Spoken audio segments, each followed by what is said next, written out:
예상은 했지만 가을 이사철 전세난이 심각해지고 있습니다.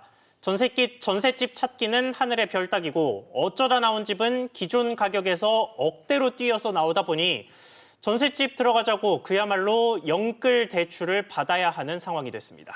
이럴 바엔 어디든 내 집을 사자는 사람들이 늘면서 안정을 찾는 듯 했던 집값도 들썩이고 있습니다.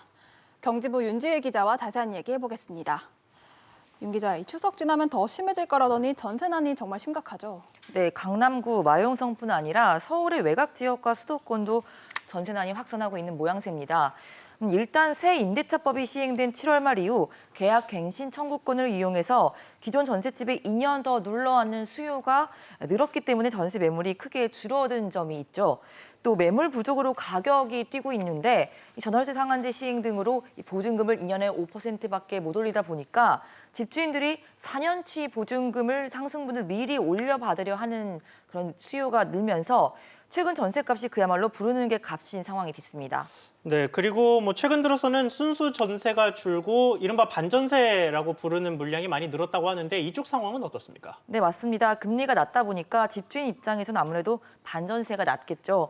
한 예로 국토교통부 부동산 실거래 정보에 따르면 서울 최대 단지인 헬리오시티에서 최근 40여일간 성사된 임대차 거래가 불과 14건에 달하는데요.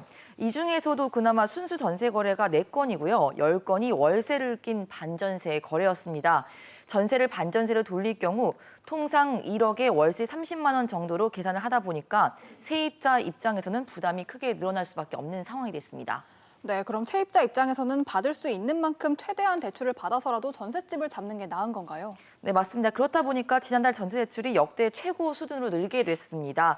국내 5대 시중은행에 따르면 9월 말 기준 전세 대출 잔액은 99조 원을 넘겼습니다. 게다가 신용대출을 이용해서 전세자금으로 충당하는 사례가 늘고 있기 때문에 전세대출 이 증가액 수치뿐 아니라 여기에 포함되지 않은 대출 수요는 더 많을 것으로 보입니다.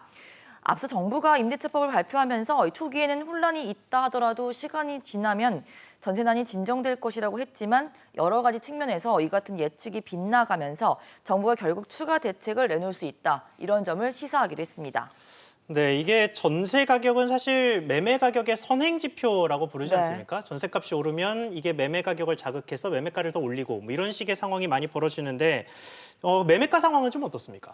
네, 정부가 매매 시장이 안정되고 있다고 공언을 하기도 했었죠. 그렇지만 전국 아파트 중위가격, 그러니까 아파트를 매매 가격 이 순서대로 줄을 세웠을 때 가장 가운데에 있다고 보는 이 아파트 가격을 보면 여전히 오름세가 매우 가파른 상황입니다.